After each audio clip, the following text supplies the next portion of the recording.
Hi, welcome back to my channel. My name is Diamond, and we're going to jump right into the course of love today. We ended on verse 17, but I'm going to jump back up to verse 14. So if you have your books or a digital copy, feel free to get it, feel free to read along with us, and if not, I can read to you. So let's begin. These words of love do not enter your body through your eyes and take up residence in your brain. They are to be distilled into a language that you can understand. As you read, be aware of your heart, for this is where this learning enters and will stay. Your heart is not your eyes and ears. Your heart is now your eyes and ears. Your mind can remain within your concept of the brain, for we bypass it now and send it no information to process, no data for it to compute. The only change in thinking you are asked to make is to realize that you do not need it. Verse 15. What this will mean to you goes far beyond the learning of this course. One such concept, given up and not replaced, will free you beyond your deepest imaginings and free your sisters and brothers as well. Once one such concept is felt, others follow quickly, but none is more entrenched than this one, the one we begin today to let fall away. You who have been unable to separate mind from body, brain from head, and intelligence from knowledge, take heart. We give up trying. We simply learn in a new way, and in our learning realize that our light shines from within our heart, our altar to the Lord. Here the Christ in us abides, and here we concentrate our energies and our learning, soon to learn that what we would know cannot be computed in the data banks of an overworked and overtrusted brain, a mind we could separate from where we believe it to be, a mind we cannot separate from where we believe it to be. Our hearts, in contrast, go out to the world, to the suffering, to the weak of body and mind. Our hearts are not so easily contained within the castings of our flesh and bone. Our hearts take wing with joy and break with sadness. Not so the brain that keeps on registering it all, a silent observer, soon to tell you that the feelings of your heart were foolish indeed. Does your mind ever do that? Does it ever, just say like what you're feeling isn't true? Or do I have a right to feel that way? Like, does the mind kind of create stories? Let's continue. Not so the brain that keeps on registering it all, a silent observer, soon to tell you that the feelings of your heart were foolish indeed. It is our hearts that we appeal for guidance, for these reside the one who truly guides. You who think this ideal is rife with sentiment, sure to lead you to abandoning logic, and thereafter certainly to cause your ruin. I say to you again, take heart. I'll read that again. You who think this ideal is rife with sentiment, sure to lead you to abandoning logic, therefore certainly to cause your ruin, I say to you again, take heart. Such foolishness as your heart's desires will save you now. Remember, it is your heart that yearns for home, your heart that yearns for love remembered, your heart that leads the way that you should, let me go back. Your heart that leads the way that, should you follow, will set you certainly on the path for home. Verse 19. What pain has your heart endured that it has failed to treasure for its source? Its source is love.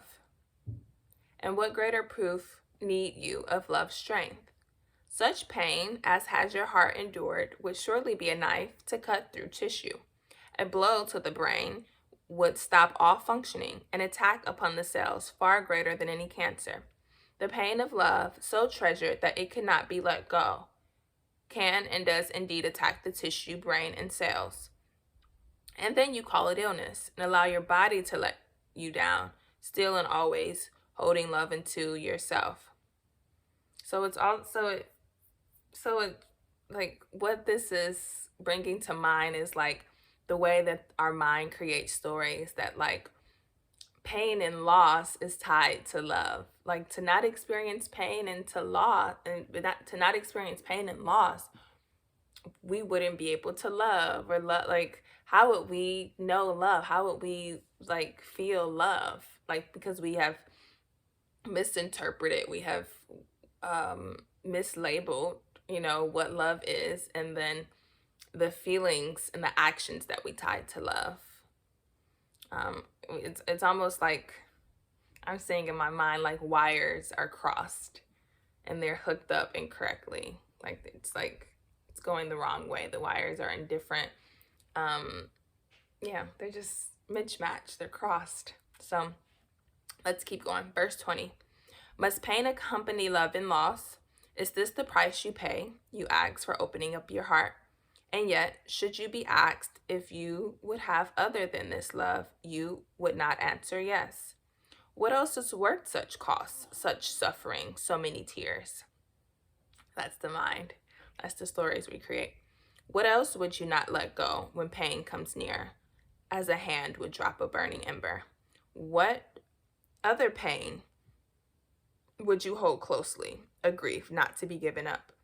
What other pain would you be so unwilling to sacrifice? Think not that these are senseless questions made to bring love and pain together, and there to leave you unaided and unhelped. For pain and love kept together in this way makes no sense, and yet makes the greatest sense of all. These questions merely prove love's value. What else do you value more? So again, that's what like the stories the mind replays. Like this is love's value. If there's pain and if there's loss and if there's sacrifice and if there's suffering, like what else would there be to live for? Like that is literally like the stories that the brain and like the mind, the ego, like our thoughts, right? Our thoughts our separate thoughts are yeah, it comes up with. And so it's kind of funny like reading it. Like it's actually hilarious. Yeah, let's continue to verse 22. Your thoughts might lead you to a dozen answers now, more for some and less for others. Your answers depend on the tenacity of your thoughts, which lead by your ego. Excuse me. I'm gonna start again. Your thoughts might lead you to a dozen answers now, more for some and less for others. Your answers, depending on the tenacity of your thoughts, which, led by your ego, would throw logic in love's way, right? It would go back to like, your heart's being foolish. This is the right way. This is the logical way. This is the scientific way. So let's continue. Some others might use their thoughts in yet another manner, claiming to choose love and not pain, when what they really choose is safety at love's expense. So this is reminding me too of like authenticity versus attachment, or like authenticity versus attachment, because it's like if you're being who you are and you're being true to who you are, love, but you kind of sacrifice that or kind of put that on the back burner to kind of choose like attachment, to choose like safety over love, so, or at love's expense. Let's continue. No one here believes they can have one without the other, and so they live in fear of love, all the while desiring above all else. Yeah, so Yeshua was saying, no one believes that they can have love without pain, or love Yeah, love without pain. No one here believes they can have one without the other. So they live in fear of love, right? All the while desiring above all else. Verse 23. Think you not that love can be kept apart from life in any way.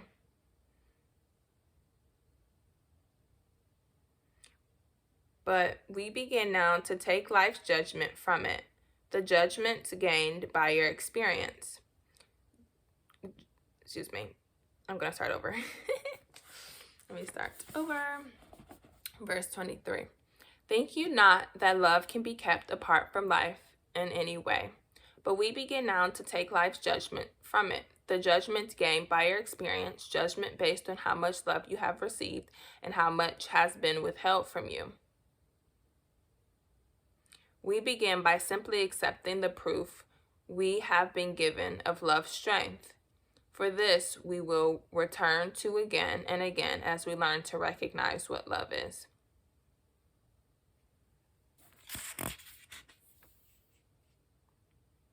Yeah. Because it's almost like you can't really see love clearly when there is judgment, right? So if we're judging how we've experienced love, if we're judging how love has been received and how love has been withheld, we're missing accepting the strength of love and accepting what love is, because we're still seeing it from a separate state, or we're seeing it from levels, or we're seeing it as this or that, and as different cause and effects. So yeah, that was the end of chapter 3. So I'm gonna go on to chapter 4, and we'll see how far we get in this chapter for today. Chapter 4, love's equity. 4.1. Do you have to love God to know what love is? When you love purely, you know God whether you realize it or not. What does it mean to love purely? It means to love for love's sake, to simply love, to have no false idols. False idols must be brought to light, and they're seen as the nothing that they are before you can love for love's sake. What is a false idol? What you think love will get you. You are entitled to all that love would give, but not to what you think love will provide for you through its acquisition. This is a classic example of not recognizing what love is.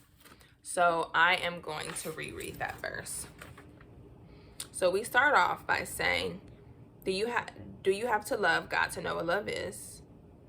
And when you love purely, you know God whether you realize it or not. And to love purely is to love for just love's sake, to simply love, and to have no false idols. So then it says, false idols must be brought to light. They're seen as the nothing they are before you can love for love's sake. What is a false idol? So also it's like when we think about what it's saying here, bring it to the light, it's like where it's not being asked of us to hide it or repress it, or to repress the false idols that we've created, or the labels that we've placed on things, the stories that we've created. It's saying like to look at something truly is to bring it to surface, right? It is to bring it to surface and to see where this is coming from, what beliefs are there, to give it over to the altar of God, to give it over to Jesus, you know? And so, and through that, we're bringing it into ourselves. We're not pushing it away. We're not making it as different. We're truly looking at it. And so, let's go back. So false idols must be brought to light, and they're seen as nothing that they are, and seen as the nothing that they are before you can love for love's sake. And what is false idols? What is a false idol? What you think love will get you.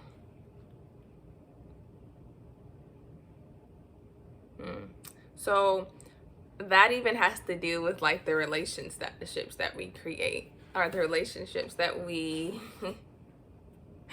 that we call in, and that we get, like, that we agree to, right?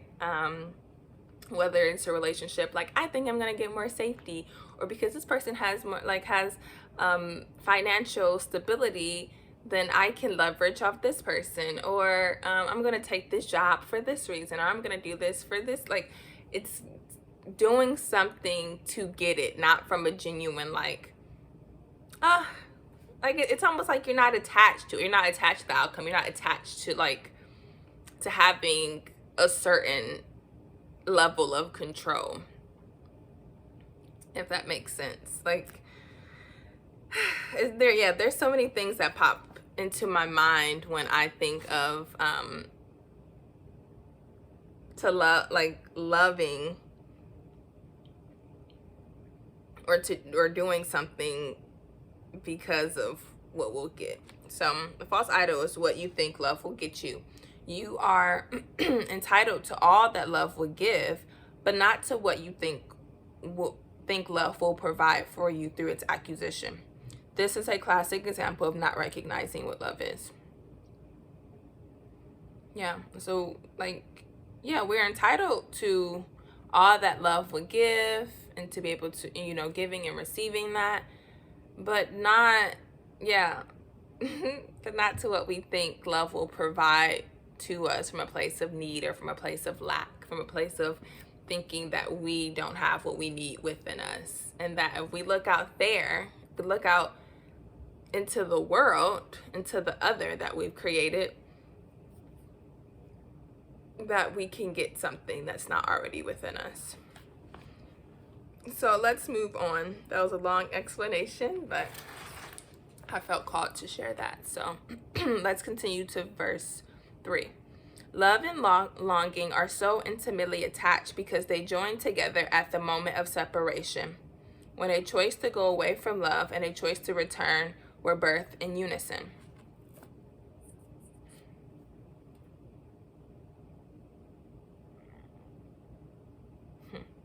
Love was thus not ever lost, but shadowed over by longing. That place between you and your source both obscure its light and alter you of its eternal presence. Longing is your proof of love's existence.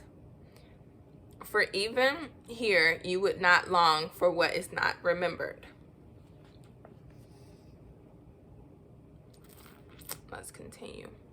For point 4, all your long search for proof of God's existence ends here when you recognize what love is.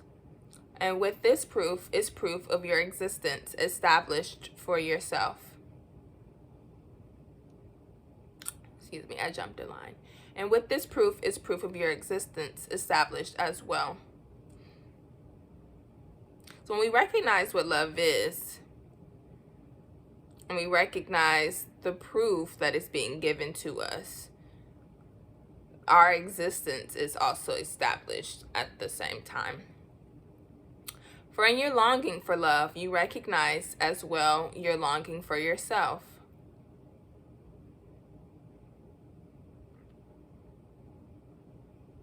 Why would you wonder who you are and what your purpose here is all about, if not for your recognition given witness by your longing of what you fear you are not, but surely are? Verse 5. All fears end when proof of your existence is established. All fear is based on your inability to recognize, right? So all of our fear is based on our inability to recognize love, and thus who we are, like who we are in truth, and who God is, right? Because once we are able to recognize love and really be able to have like that direct knowing with love, we then are able to know who we are, see our brothers and our sisters people who we see as separate or out there as who they are in truth, and remember that we're all one, literally. And once we're able to recognize, yeah, that, like, not even maybe want to recognize that, it's like while we recognize that, during the same time, we also recognize God. How could you not have been fearful with doubt as powerful as this? How can you not rejoice when doubt is gone and love fills at the space that doubt once occupied? No shadows linger when doubt is gone. Nothing stands between the child of God and the child's own source. There remain no clouds to block the sun, and the night gives way to day. So I'm going to stop at 4.7. Child of God, you are alien here, but need not be alien to yourself. In your knowledge of yourself, all thread of time and space and place dissolves.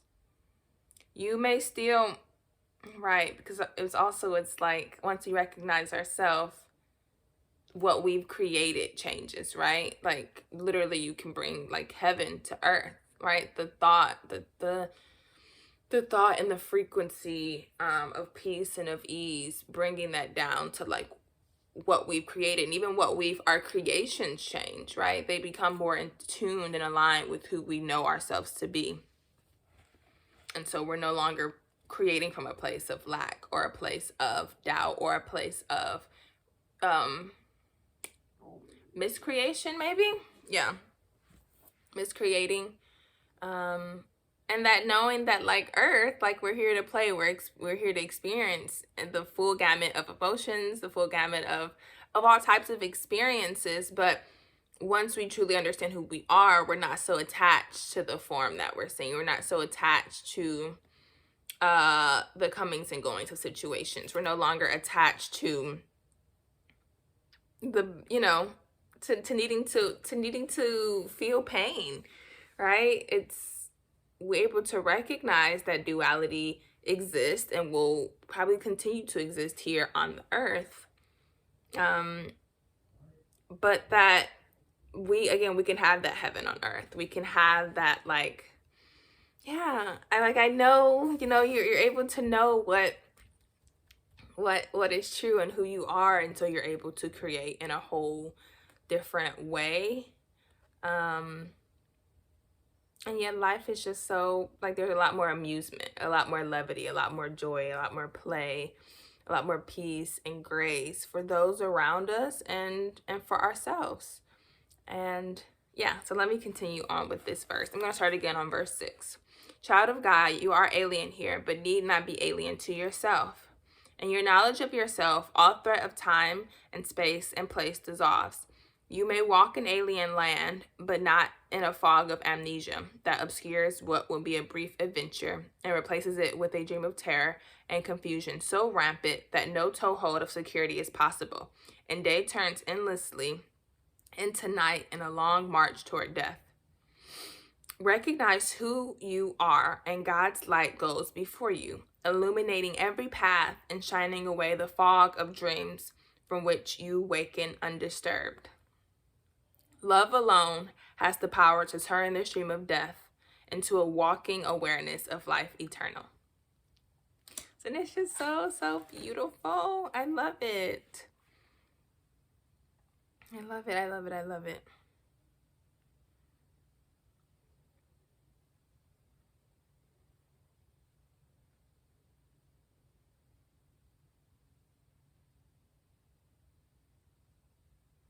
And I love the last sentence in verse 3 where it's saying, like, longing is your proof of love's existence. For even here, you would not long for what is not remembered, right? So it's like the aspect of us that chose, like, to experience separation, that chose to experience duality in that same breath, in that same ideal of, oh, I wonder what it would be like to separate from God. I wonder what it would be like to separate from all of creation. That thought, the ideal, simultaneously in unison, right? In unison, the remembrance of who we are and the ideal of separation formed, right? It came to life, right? And so it's, yeah, it's like they're joined because we remember who we are, and through that love we had a choice, and through that, and with that choice we decided to create in this and play in this way. But it's longing, the longing is, yeah, it's like the truth of who we are is not far, right? It's not, we're not lost, we're not alone, we're not separate. And yeah, I like the verse 4.4 too. All your long search for proof of God's existence ends here when you recognize what love is, and with this proof of your existence established as well. For in the longing for love, you recognize as well you're longing for yourself, right? For the longing of love, and love that is, we have a longing for ourselves. Why would you wonder who you are and what your purpose here is all about, if not for your recognition and given witness by your longing of what you fear you are not, but surely are?